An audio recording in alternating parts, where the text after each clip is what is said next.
Welcome back, everybody, for another deep dive. This time, we're going to be looking at a YouTube video by In The Mix. And he calls it 10 years of mixing advice. Basically, he's been doing this for 10 years professionally, and he just kind of wanted to put out a video about, some of the things that he's learned that have helped him along the way, and hopefully can help some other people too. Yeah, it's really cool, kind of like a look back and what he's picked up along the way. It was interesting to see how some of his advice kind of goes against some of the common things that you hear all the time, like the typical mixing tips and tricks. Yeah, one of the first things that he mentioned was that you can fix so many mixing problems in the arrangement. And I thought that was really interesting because it's not really something that you hear that often. People are always talking about EQ and compression and all this other stuff. Yeah, it's like people want that magic plug-in or that secret setting, but he's saying that a lot of times it goes back to the arrangement itself. Yeah, he said that a lot of times when he gets a track. And it's not mixing well. Right. Because the arrangement is not good. Right. It's like the foundation is shaky. So no matter how much you try to polish it up in the mix, you're still going to have those underlying problems. You said something like, if the arrangement is good, the track will practically mix itself.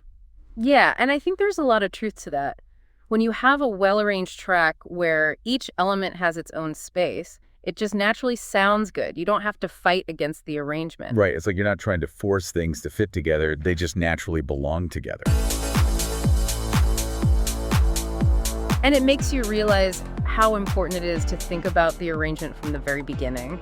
Not just writing a good song, but thinking about how those elements are going to work together sonically. Yeah, it's like you're arranging for the mix as well. Exactly. And he also had some interesting thoughts about synth presets, which I think is something that a lot of people can relate to. Oh yeah, those synth presets can be so tempting, especially when you're first starting out. You load up a preset and it sounds huge and epic, and you're like, okay, this is it. This is the sound. Right, but then you put a few of those together, and suddenly your mix is a complete mess. Yeah, he called it sonic claustrophobia. It's like all those sounds are fighting for space. And even if you try to EQ them and carve out space for each one, it's still a struggle because those presets are often so dense and full range. Yeah, he said that a lot of those presets are designed to sound good in isolation, but they don't necessarily work well together. Right, they're like those flashy sports cars that look great in the showroom, but they're not very practical for everyday driving. So what he's saying is that you need to be willing to compromise. You might have this amazing synth preset that you love, but if it's not working in the mix, you might need to let it go, or at least tweak it so that it fits better with the other elements. Yeah, he said that sometimes less is more. It's better to have a few well-chosen sounds that work together than a bunch of sounds that are all fighting for attention. And that kind of leads into his next point, which is about phase relationships. Ah, yes. Phase, the silent killer of mixes. He told this funny story about how he used to cringe when he listened back to his old mixes because he hadn't paid attention to phase issues. Yeah, it's one of those things that you don't really think about until it's too late. He said that, especially in the low end, phase problems can really wreak havoc on your mix. Yeah, if you have two sounds that are out of phase, they can actually cancel each other out, which can lead to a weak and undefined low end. He used the example of layering kick drums. If the waveforms aren't aligned, you can end up with a kick that sounds thin and wimpy, no matter how much you boost it. So his advice is to always zoom in on your waveforms. And make sure that they're aligned. It's a simple check. But it can save you a lot of headache down the road. Yeah, it's one of those things that seems obvious in retrospect, but it's easy to overlook when you're in the thick of mixing. Especially when you're focused on all the other elements, like EQ and compression and effects. Right, it's easy to get caught up in the details. And forget about the fundamentals. So now I want to talk about this concept that he introduced. He calls it the 5-click rule. Oh yeah, I love that one too. It's so simple, but so effective. Basically, he says that if any task in your DAW takes more than 5 clicks, you're probably doing it the hard way. Yeah, it's all about efficiency. Streamlining your workflow so that you can focus on the music. Think about all the little things that you do in your DAW. Creating folders, loading projects, opening plugins. All of those things can be done in a few clicks. If you know the right shortcuts and techniques. It's about working smarter, not harder. And avoiding those moments where you're wrestling with the software. Instead of making music. I know I've definitely been there, where I'm like clicking through menus and submenus, just trying to find a simple setting. And it's so frustrating. Because it takes you out of the creative flow. Exactly. So the 5-click rule is a great way to remind yourself to stay efficient and keep the focus on the music. It's like decluttering your workspace so that you have more room to create. Now, this next one is a bit controversial. He said that the loudness wars are over, and loudness won, Ooh, that's a bold statement. especially with all the talk about streaming services and loudness normalization. Right. It seems like everyone is trying to make music quieter these days. But he's saying that the pros are not really following those rules. They're prioritizing what sounds best, even if it means going above the recommended levels. He even referenced his own mastering video, where he analyzed tracks from some of the top engineers in the industry. And a lot of them were pushing the limits. They were going for a louder, more impactful sound, even if it meant exceeding those suggested levels. So it's not that mastering has become irrelevant. It's about finding the optimal loudness for each track. And that takes an experienced ear and the expertise of a skilled mastering engineer. Now, speaking of context, he also had some advice about mixing in context. Ah, yes. The importance of not soloing everything. He said that it's tempting to isolate each track and make it sound perfect in isolation. But that can be deceiving because sounds change drastically when they're back in the full mix. You might find yourself constantly remixing. Because what sounded great, soloed, just doesn't work in the context of the entire song. So instead of soloing that snare to get it sounding perfect, keep the other drums playing softly in the background. If you're working on vocals, have the guitars or synths subtly present as well. This way you're making decisions that benefit the whole track. You're essentially training your ears to hear how everything interacts, which is a crucial skill for any mixer. And by mixing in context, you avoid that jarring effect of constantly switching between solo tracks and the full mix. Which can lead to ear fatigue much faster. Now, this next bit might resonate with you, especially if you've ever been on the receiving end of this classic piece of advice. Yeah. It's not about the gear, it's about the ear. Oh yeah, that one. It can feel a bit like gaslighting sometimes, especially coming from people with studios full of high-end equipment. Right. But he acknowledges that while skill and knowledge are important, sometimes you do need the right tools for the job. Like accurate monitoring, for example. It's essential for making informed mixing decisions. He shared an anecdote about his early setup and how it limited his work, despite his growing skill set. It's a good reminder that we shouldn't dismiss the role of equipment entirely. Be aware of your gear's limitations. Invest in quality tools when possible. And don't let anyone tell you that your equipment doesn't matter. It does. Yeah, it's all about finding that balance, honing your skills, and recognizing when you might need to upgrade your tools to reach the next level. Now, speaking of seeking knowledge and upgrading your skills, he dives into the often mucky world of online advice. Those forums, blogs, and courses promising mixing formulas for success. Right. It's easy to get caught up in those quick fix promises when you're starting out. He even admitted to falling into that trap early on, absorbing advice from forums that he later had to unlearn. It's understandable when you're eager to learn. It's tempting to grasp at anything that sounds like a magic bullet, a shortcut to bypass the hard work. But the reality is, there are no one-size-fits-all solutions in music. Exactly. Every song is different. Every mix is different. And what works for one song might not work for another. He particularly called out those selling formulas for mixing, producing, or mastering. He argues that music production is an art form, not a science. So these rigid formulas often do more harm than good. Yeah, it's like trying to paint a masterpiece. By following a paint-by-numbers kit, It might look okay from a distance, but it's lacking that soul. that unique expression. He used the example of the 36 dB compression rule, which was touted online as some sort of golden rule for compression. Right, like you should always compress every track by 360 dB. But in reality, the amount of compression you apply depends entirely on the specific track and what you're aiming for. Exactly. There's no magic number. So what's the takeaway here for our listener? What can they do to navigate this sea of information and avoid those misleading formulas? It all boils down to developing critical thinking skills.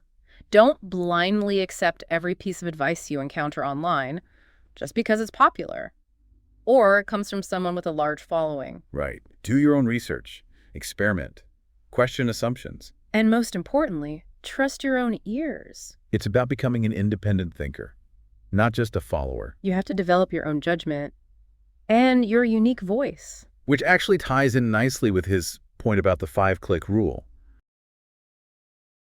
By streamlining your workflow Yeah. and becoming more efficient in your DAW, you free up more mental space to focus on those critical listening skills. And make informed decisions based on what you hear, not just on what someone told you online. It's about breaking free from those technical constraints and allowing yourself to experiment, explore. And truly develop your artistic voice. And that's something he emphasizes throughout the video, embracing the creative side of music production. He argues that getting caught up in the technical minutia can actually stifle creativity. It can make music production feel like a chore, a series of technical hurdles to overcome. Rather than a joyful process of exploration and expression. He reminds us that ultimately, music is about connecting with people on an emotional level. It's about creating something that moves them, inspires them, makes them feel. You can't do that Yeah. if you're constantly bogged down in technical details. That's not to say that technical skills aren't important, they are. But they shouldn't overshadow the artistic side of the process. You need a balance. It's about finding that sweet spot where your technical skills support your creative vision, not hinder it. And that's where that critical thinking comes in again. You need to be able to assess the information you're receiving, filter out the noise, and apply what works for you. It's about developing your own toolkit, both in terms of technical skills and artistic sensibilities. And those two things work in tandem. As your technical skills grow, so does your ability to express your creative ideas more effectively. And as you experiment and explore creatively, you'll inevitably encounter new technical challenges that push you to further develop your skills. So it's a continuous cycle of growth and development, fueled by both technical knowledge and creative exploration. Now, thinking about our listener, what are some of the biggest takeaways they can apply to their own mixing journey? Well, one of the most crucial things, I think, is that emphasis on the arrangement stage. A great mix starts with a solid foundation. So focusing on creating a well-structured arrangement with clear sonic separation will save you a lot of headaches later on. It's like preventative mixing, Right. laying the groundwork for a smooth and enjoyable mixing process. Exact. And then, of course, there's that practical tip about phase relationships, Yeah. especially in the low end. Yeah, that's a big one. It's such a simple check. But aligning those waveforms can have a huge impact on the clarity and punch of your mixes. Absolutely. And for those prone to DAW rabbit holes, remember the 5-click rule. Streamlining your workflow can free up so much time and energy to focus on what really matters. The music. And lastly, that discussion about online advice and the loudness wars really highlights the importance of critical thinking in music production. Yeah, you got to be careful out there. Don't be afraid to question what you hear. Experiment. And most importantly, trust your own ears. Develop your own unique voice, your own critical judgment, and don't be afraid to experiment. That's how you grow as a mixer and create music that truly connects. Couldn't have said it better myself. Well, on that note, I think we're going to wrap up part 1 of this deep dive. We'll be back soon with part 2, where we'll continue to explore the insights and wisdom of In the Mix. Looking forward to it. See you then.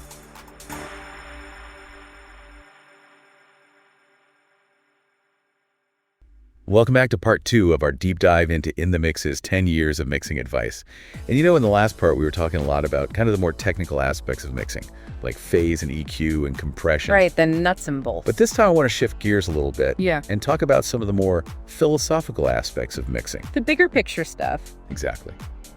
So one of the things that he talked about was the importance of not getting too caught up in the technical details. Yeah, he said something like, sometimes you just gotta let go and trust your ears. Right.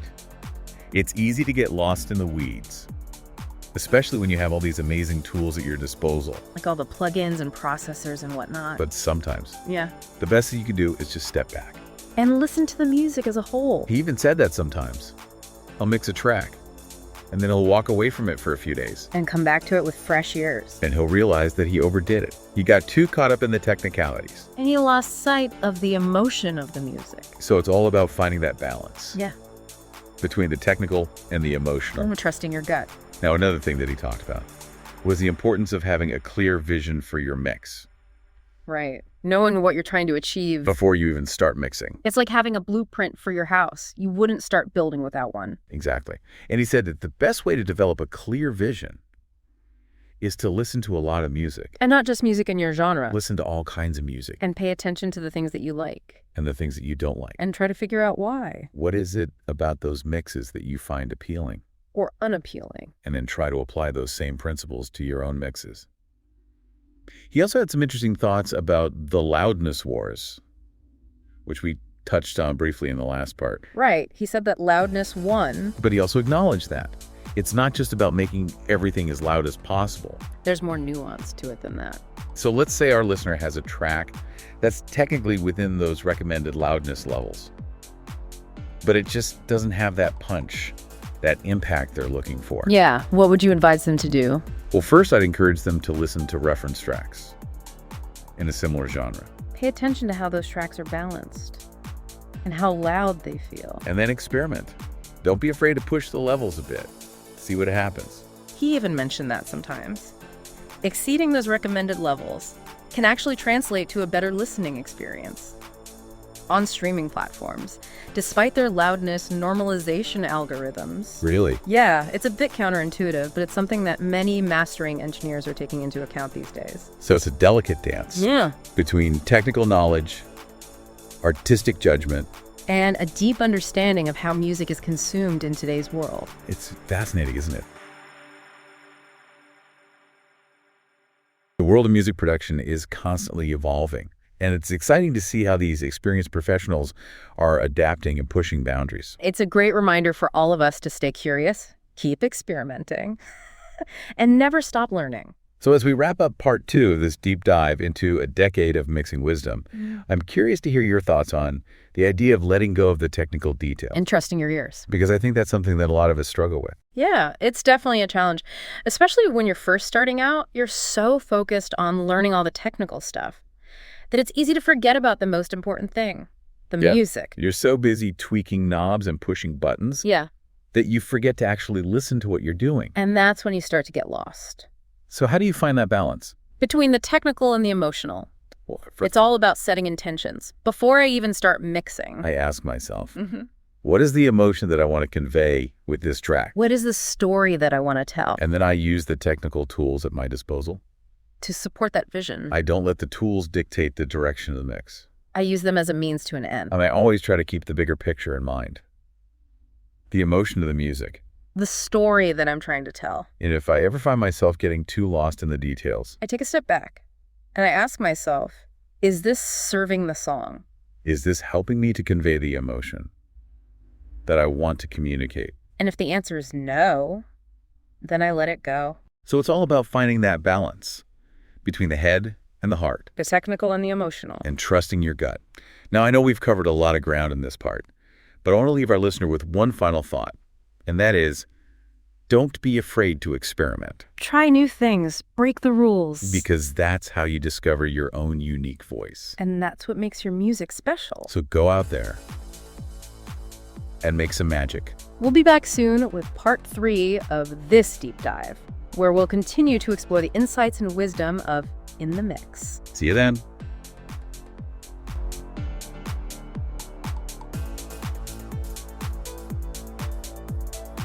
Welcome back to the final part of our deep dive into In the Mix's 10 years of mixing advice. It's been a great conversation so far. Yeah, we've covered a lot of ground. From the technical aspects of mixing like phase and EQ, to the more philosophical stuff like trusting your ears and finding your unique voice. And you know, one thing that's really stood out to me is how much emphasis he puts on the creative side of mixing. Yeah, he really wants people to see mixing as an art form, not just a technical process. Right. It's not about following a set of rules. It's about using your ears and your intuition. To create something that sounds good, to evoke an emotion.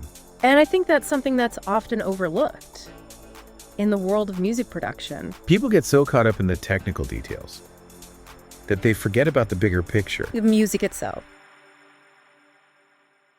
And, you know, one of the things that he said that really resonated with me was that a good mix starts with a good arrangement. Yeah, that's so important. If your arrangement is solid, the mix will practically take care of itself. It's like having a strong foundation for your house. If the foundation is weak, the whole house is going to fall apart. But if the foundation is strong, You can build anything you want on top of it. And the same goes for mixing. If your arrangement is well structured, with clear separation between the instruments. The mix will just flow naturally. You won't have to fight against it, You'll be able to focus on the creative aspects of mixing. like adding depth and dimension Mm. and creating a sense of space. So yeah, I think that's a really important takeaway from this video. Start with a strong arrangement. And the rest will follow. Now, another thing that he talked about was the importance of referencing Right. Listening to other tracks in your genre to get a sense of how they're mixed. and how they sound.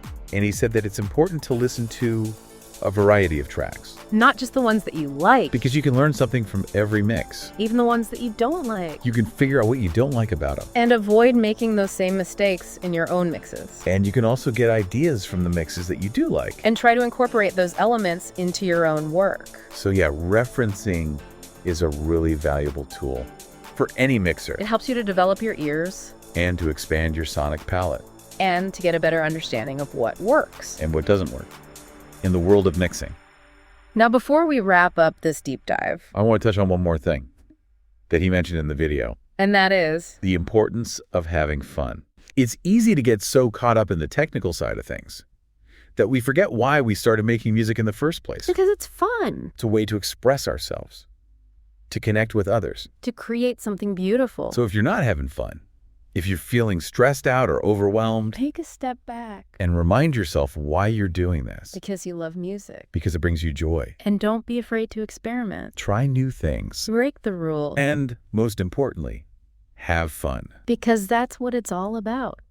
Well, that's it for our deep dive into In the Mix's 10 years of mixing advice.